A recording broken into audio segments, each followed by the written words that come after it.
தற்காத்துக் கொள்ள வேண்டுமானால் 3 நிபந்தனைகள். ஒன்று, செய்த குற்றத்திற்கு பாவ மன்னிப்பு. இரண்டாவது, எது சத்தியமான மார்க்கம் என்பதை படித்து தெளிவடைய வேண்டும்.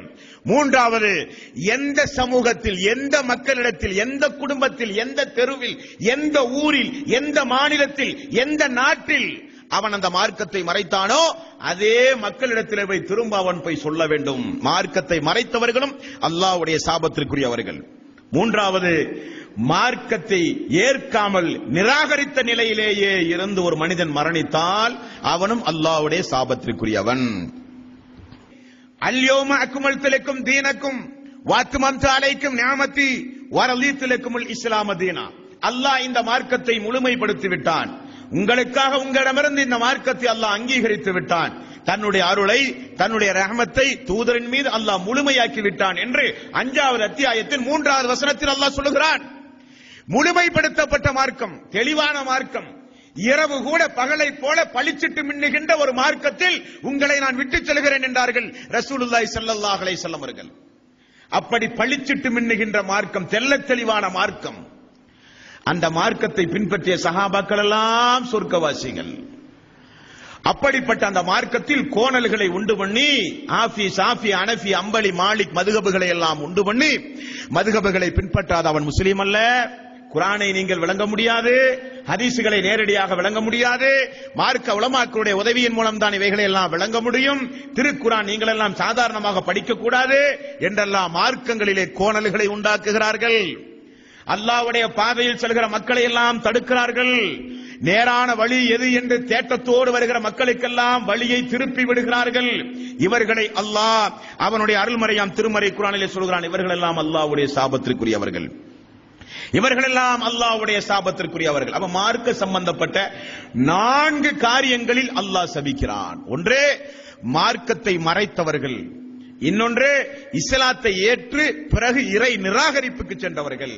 மூன்றாவது, இறை நிராகரிப்பிலேயே இருந்து மரணித்தவர்கள். நான்காவது, அல்லாஹ்வுடைய பாதையை விட்டு மக்களை தடுத்து மார்க்கத்தில் கோணல்களை உண்டாக்குகிறவர்கள். இவர்களெல்லாம் அல்லாஹ்வுடைய சாபத்திற்குரியவர்கள், மலக்குமார்களுடைய சாபத்திற்குரியவர்கள், அல்லாஹுவால் சபிக்கக்கூடிய மனிதர்களுடைய சாபத்திற்குரியவர்கள். இவர்களெல்லாம் அடுத்தது அல்லாஹ் ரப்பல் ஆலமீன் அவருடைய அருள்மறையாம் திருமறை குர்ஆனில் அடுத்து சாபத்திற்குரியவர்கள் யார் என்பதை அல்லாஹ் சொல்கிறான். 94வது அத்தியாயத்தின் 93வது வசனம்.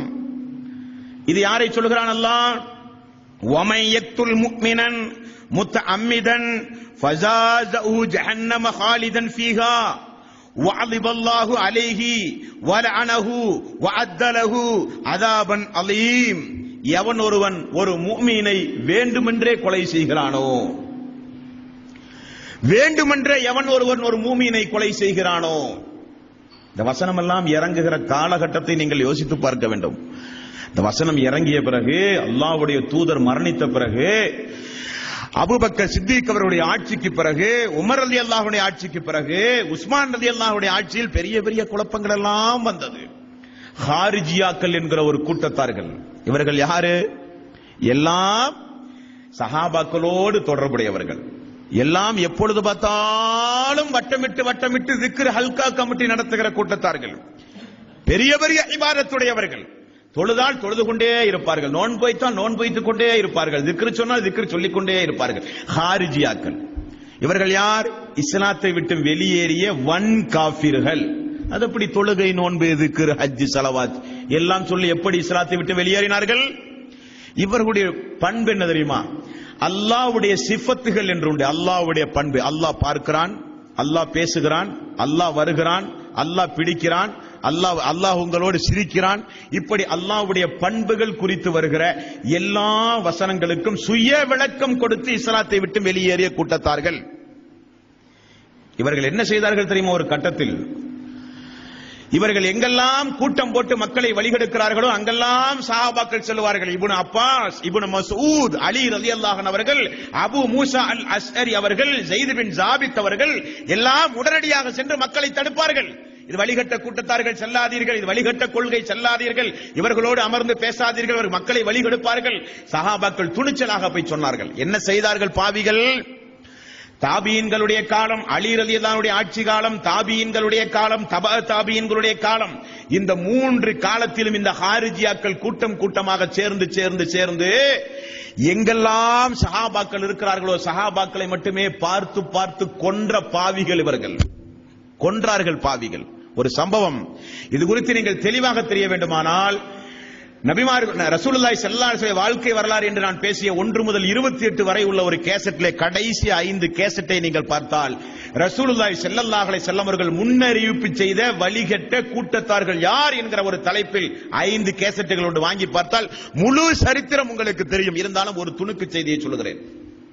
ஒரு ஹாரிஜியா, ஒரு சஹாபியுடைய ஒரு மகன், அந்த அம்மாவுக்கு அந்த சஹாபியுடைய மகன் தாபியனுக்கு திருமணமாகி அந்த பெண் கருவுற்றும் இருக்கிறார். இந்த ஹாரிஜியாக்கள் இப்படியே சஹாபாக்களை தேடி தேடி சஹாபாக்களுடைய குடும்பத்தர்களை தேடி தேடி கொலை செய்து கொண்டிருந்த காலம். அப்பொழுது இவரை கண்டுபிடித்தார்கள். சஹாபியுடைய மகனை போல தெரிகிறதே என்று பேச்சு கொடுக்க ஆரம்பித்தார்கள். நீங்கள் யார்? அவர் சட்டென சொல்லுகிறார், என்னுடைய வாப்பா ஒரு நபித்தோழர், அல்லாஹ்வுடைய தூதரோடு வாழ்ந்தவர் என்று சொல்லுகிறார். அப்படியா? வாப்பா ஏதாவது நபிமொழியை உனக்கு சொல்லி இருக்கிறாரா? ஓ, சொல்லி இருக்கிறாரே. குழப்பம் வருகிற பொழுது சமூகத்தை விட்டு ஒதுங்கி நீ வாழ், அந்த நேரத்திலே நெஞ்சை நிமிர்த்து வீதியிலே போய் நடந்து வழிகட்டு போகாதே என்று ரசூலுல்லாஹி ஸல்லல்லாஹு அலைஹி வஸல்லம் அவர்கள் சொன்ன நபிமொழியை என்னுடைய தந்தை எனக்கு போதித்திருக்கிறார் என்று சொன்னதுதான் பாக்கி. அதே இடத்திலே அடித்துக் கொண்டார்கள். அவருடைய மனைவியினுடைய வயிற்றை கிழித்து குழந்தையை எடுத்து செவிட்டிலே அடித்துக் கொண்டார்கள் பாவிகள். இவர்கள் எல்லாம் யாரு? யார் இவர்கள்? காரிஜியாக்கள். காரிஜியாக்கள் யாரு? நம்மை போல தொழுவார்கள், நம்மை போல நோன்பு வைப்பார்கள், நம்மை போல தாடி வைத்திருப்பார்கள், நம்மை போல ஹஜ் செய்வார்கள், இஸ்லாத்துடைய எல்லா காரியங்களையும் செய்வார்கள். ஆனால் அல்லாஹ்வுடைய பண்புகளுக்கு சுய விளக்கம் கொடுத்து இஸ்லாத்தை விட்டு வெளியேறிய துரோகிகள். அல்லாஹ் விடுவானா? மூமின்களை தேடி பிடித்து கண்டுபிடித்து, நேற்றைய தினம் பார்த்தோமா இல்லையா, மூமின்களை ஒரு மனிதன் சபித்தாலே அவன் குஃப்ருடைய காரியத்திற்கு அவன் சென்று விடுவான். ஒரு மூமினை திட்டுவது பெரும்பாவம் என்று ரசூலுல்லாஹி ஸல்லல்லாஹு அலைஹி வஸல்லம் அவர்கள் சொன்னார்கள். அல்லாஹ் சொல்கிறான், வமன் யக்துல் முஃமினன், ஒரு மூமினை அவன் கொலை செய்கிறானோ, முத்தஅம்மிதன் ஃபஜஸாஉஹு ஜஹன்னம காலிதன் ஃபீஹா வஅலிபல்லாஹு அலைஹி வலஅனஹு வஅத்தலஹு அதாபன் அலீம். எவன் ஒரு மூமியனை கொலை செய்கிறானோ அவனுக்கு நிச்சயமாக நிரந்தரமான நரகம், அவன் என்றென்றும் அதில் தங்கிக் கொண்டே இருப்பான்.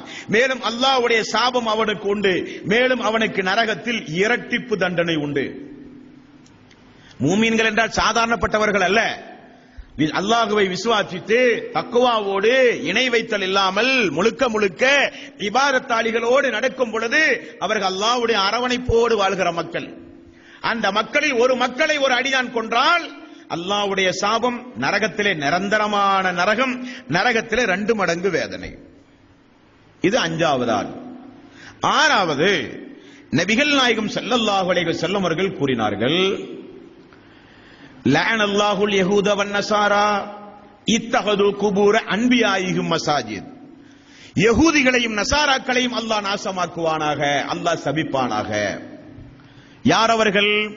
எதற்காக வேண்டி அல்லாஹ்வுடைய சாபத்தை அவர்கள் பெறுகிறார்கள் என்றால், அவர்களிலே ஒரு நல்லவர்கள் இறந்தால் அவர்களை கொண்டு போய் அடக்கி அதை கபரஸ்தானாக கட்டி உயர்த்தி தர்காக்களாக மாற்றி அங்கே போய் நின்று கொண்டு வணக்க வழிபாடு செலுத்துவார்கள். தர்காவுக்கு சென்று வணக்க வழிபாடு செலுத்துவது யூதர்களுடைய கலாச்சாரம், நசாராக்களுடைய கலாச்சாரம். அப்படிப்பட்ட யூதர்களையும் நசாராக்களையும் அல்லாஹ் நாசமாக்குவானாக. லஅனல்லாஹுல் யஹூத வன் நசாரா இத்தஹது குபூர அன்பியாயிஹிம் மசாஜித். அன்பியாக்கள், நாதாக்கள், நல்லவர்கள் மரணித்தால் மரணித்த இடத்தை கட்டி உயர்த்தி தர்காவாக ஆக்கி அல்லாஹ்வுக்கு செலுத்த வேண்டிய வணக்கம் அனைத்தையும் கொண்டு போய் தர்காவிலே கொண்டு போய் செலுத்துவார்கள், மையவாடியிலே கொண்டு போய் செலுத்துவார்கள். இவர்கள் அல்லாஹ்வுடைய சாபத்திற்குரியவர்கள் என்றார்கள் நபிகள் நாயகம் ஸல்லல்லாஹு அலைஹி வஸல்லம் அவர்கள். அதை இறை விசுவாசி, உண்மையான முஸ்லிம் அப்படிப்பட்ட காரண காரியங்களை செய்யக்கூடாது. நம்முடைய எல்லா வணக்கங்களையும் செய்வதற்குத்தான் இறை இல்லங்கள் எழுப்பப்பட்டிருக்கிறது. அல்லாஹ்வுடைய பள்ளி, அல்லாஹ்வுக்கு செய்ய வேண்டிய வணக்கங்களை அல்லாஹ்வுடைய பள்ளியிலே செலுத்த வேண்டும். ஃபர்ல் அல்லாத தொழுகைகளை வீடுகளிலே தொழ வேண்டும். நோன்பு, ஜக்காத், ஹஜ், நேர்ச்சை, குர்பான் எல்லாம் அல்லாஹ்வுக்குரியது. இய்யாக நஅபுது வ இய்யாக நஸ்தஈன்.